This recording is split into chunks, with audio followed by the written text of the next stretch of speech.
ಕುಂಭಮೇಳಕ್ಕೆ ತೆರಳುವಾಗ ಭೀಕರ ರಸ್ತೆ ಅಪಘಾತ. ಗೋಕಾಕ್ನ 6 ಜನ ಸ್ಥಳದಲ್ಲಿಯೇ ಸಾವು. ಮಧ್ಯಪ್ರದೇಶದ ಜಬಲ್ಪುರ್ನಲ್ಲಿ ನಡೆದ ಅಪಘಾತ. ಜಬಲ್ಪುರ್ ಜಿಲ್ಲೆಯ ಖಿತೌಲಾ ಪೊಲೀಸ್ ಠಾಣಾ ವ್ಯಾಪ್ತಿಯಲ್ಲಿ ಈ ಘಟನೆ ನಡೆದಿದ್ದು, ಇಂದು ನಸುಕಿನ ಜಾವ 5 ಗಂಟೆಗೆ ನಡೆದ ಅಪಘಾತ. KA49M5054 ಸಂಖ್ಯೆಯ ತೂಫಾನ್ ವಾಹನ ಅಪಘಾತವಾಗಿದೆ. ಪ್ರಯಾಗ್ರಾಜ್ದಿಂದ ಜಬಲ್ಪುರ್ಗೆ ತೆರಳುವಾಗ ನಡೆದ ಅಪಘಾತ. ಚಾಲಕನ ನಿಯಂತ್ರಣ ತಪ್ಪಿ ಡಿವೈಡರ್ಗೆ ಡಿಕ್ಕಿಯಾಗಿ ದುರ್ಘಟನೆ.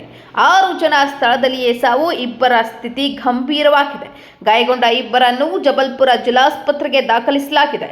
ಇನ್ನು ಮೃತರ ಹೆಸರುಗಳು ಬಾಲಚಂದ್ರ ಗೌಡರ್ 50 ವರ್ಷ, ಸುನಿಲ್ ಶೇಡ್ಶಾಳೆ 45 ವರ್ಷ, ಬಸವರಾಜ ಕುರ್ತಿ 63 ವರ್ಷ, ಬಸವರಾಜ್ ದೊಡ್ಡಮಾಳ್ 49 ವರ್ಷ, ಈರಿನ ಶೇಬಿನಕಟ್ಟಿ 27 ವರ್ಷ, ವಿರೂಪಾಕ್ಷ ಗುಮತಿ 61 ವರ್ಷ. ಇನ್ನು ಗಾಯಗೊಂಡವರ ಹೆಸರು ಮುಸ್ತಾಕ್ ಸಿಂಧಿ ಕುರುಬೇಟ, ಸದಾಶಿವ್